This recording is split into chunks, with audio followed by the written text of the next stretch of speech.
안녕하십니까. 사이버 범죄 파헤치기 오박사입니다. 네, 오늘은 지난 시간에 말씀드린 대로 스미싱 당한 경찰관에 대한 이야기를 들려드릴까 합니다. 그 스미싱 당한 경찰관이 누구냐면요. 바로 접니다. 상당히 부끄러운 이야기지만 제가 스미싱에 직접 당했고요. 네, 금전 피해도 입었습니다. 아마 여러분에게 이런 강의를 하기 위해서 그런 피해를 당했다 라고 말씀드리고 싶은데 그건 아니고요. 제가 2012년도에 페이스북을 시작을 했습니다. 페이스북을 한참 열심히 하면서 정말 빠져서 살았을 정도로 열심히 했거든요. 재밌더라고요. 근데 페이스북을 열심히 이제 소통을 하다 보니까 저랑 소통을 하던 어떤 이제 국민분들이죠. 저한테는 시민분들, 국민분들이 패친이에요. 패친분들이 너무 좋다. 경찰관은 그동안 딱딱한 이미지라고 생각을 했는데 이렇게 우리와 소통을 하니까 너무 보기가 좋다 라고 하면서 전국에서 이제 뭐 사탕, 초콜릿 같은 것들을 보내주시더라고요. 저는 이제 너무 감사했죠. 그런 마음들이. 그리고 이제 하루는 이제 제가 교육을 받으러 간 적이 있습니다. 저도 이제 교육을 받으러 갔는데 교육 중에 문자가 한 통 온 거예요. 스미싱 문자였습니다. 링크가 있었고요. 저는 근데 아무런 의심 없이 그 링크를 눌러버렸어요. 어떤 종류의 스미싱이었길래 제가 아무 의심 없이 그걸 눌렀을까요? 이제 강의를 다니다 보면 제가 이런 질문을 드려요. 그러면 뭐 경찰 관련된 문자가 아니었느냐. 또 어떤 분은 그런 말씀을 하시더라고요. 야동이다. 뭐 제가 야동을 좋아하게 생겼나 그런 생각도 좀 들었는데 그럼 이제 강의장 분위기는 좋아졌어요. 근데 야동은 아니었고요. 어떤 스미싱이었을까요? 네, 맞습니다. 저는 택배 스미싱을 받았어요. 한참 초콜릿 사탕들이 많이 오고 있었잖아요. 그래서 이런 생각을 했습니다. 또 어떤 분이 뭘 보내신 거야. 이렇게 생각을 하면서 그냥 눌러버렸어요. 우체국 택배였었거든요.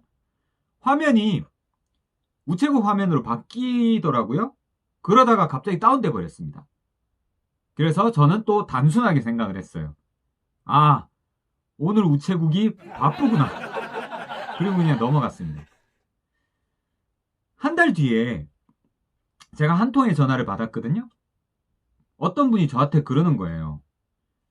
택배가 온다고 하는데 내용이 뭐예요? 그렇게 저한테 묻는 거예요. 이상하잖아요. 그때 내가 한 달 전에 눌렀던 그 링크가 스미싱이었구나. 왜 그런 생각을 했냐면 제가 그 링크를 누르게 되면 제 번호로 다른 사람한테 스미싱을 하게 돼 있거든요. 제 번호로. 그러니까 그분은 제 번호로 온 택배 문자를 받으신 거예요. 그러니까 제가 택배기사인 줄 알았죠. 그래서 그분은 전화를 하신 거예요. 그걸 누르지 않고. 그래서 이제 스미싱이었구나. 제가 그걸 느끼고 그분한테 죄송합니다. 제가 사기당한 것 같습니다. 아무것도 누르지 마시고 삭제하세요. 이렇게 말씀드리고요. 이제 통신사에 전화를 해봤습니다. 그랬더니 역시나 29만 9천 원이 소액 결제가 되어 있었어요. 저도 모르게. 지난 시간에 말씀드렸었죠. 링크를 누르게 되면 나도 모르게 소액 결제가 된다. 궁금하신 분은 5편을 찾아보십시오. 그래서 29만 9천 원이 이제 탈취가 되었는데, 자, 그러면 저는 과연 그 돈을 찾을 수 있었을까요? 강의장에서 이런 질문을 또 드리거든요. 그러면 대부분의 사람들, 진짜 한 90% 이상이요, 돈을 못 찾는다라고 말씀을 하세요.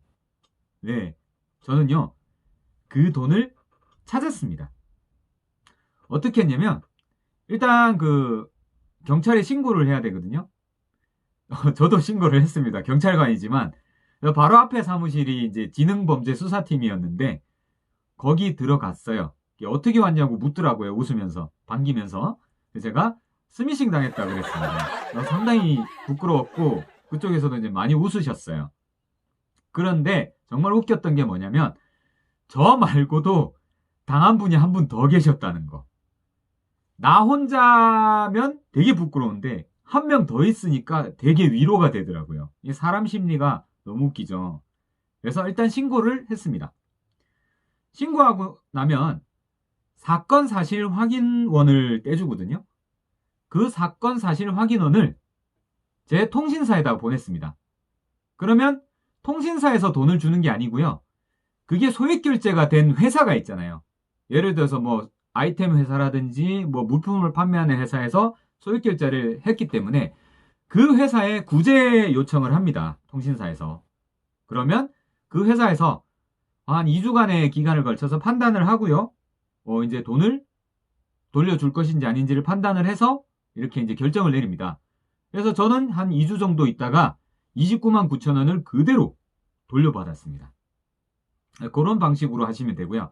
이게 왜 그러냐면 우리가 이제 정보통신망 이용 촉진 및 정보 보호 등에 관한 법률 제58조 제3항에 그런 부분이 있어요.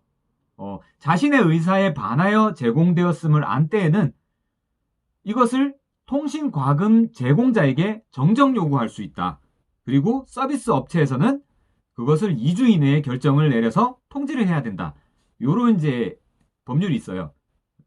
그런데 이제 뭐 다 돌려주느냐 그런 건 좀 아니고 회사 운영 방침에 따라 좀 다릅니다.